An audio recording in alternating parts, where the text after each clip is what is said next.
RP Pangasinan Set in Order. Ang set in order ay ang paglalagay sa ayos at tamang lagayan o lugar ang lahat ng kagamitan. Kagaya dito sa aming mga display, ang mga numberings ng hanger ay dapat laging nasusunod sa ayos at sa tuwing ito ay nagugulo ng mga customer.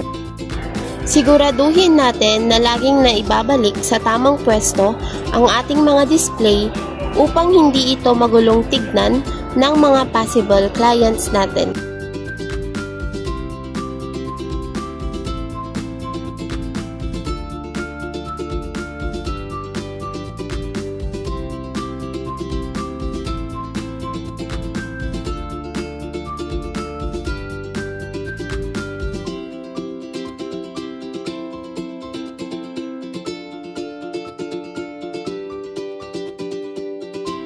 In terms of forms and reports naman, ibalik at isaayos agad ang mga laging nagagamit.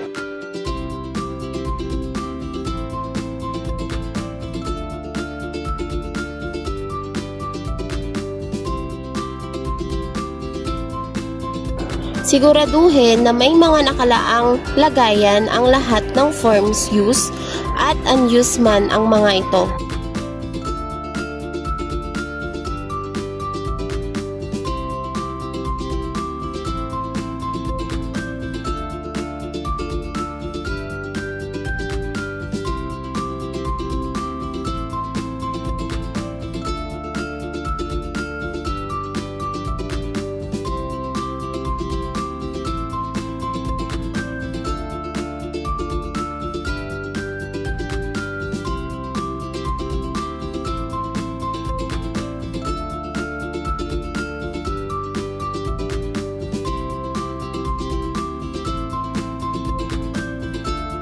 Para naman sa ating mga brochures, dapat alam natin kung saan sila ibabalik at kung saan talaga sila dapat nakalagay upang mabilis ang pagbebenta.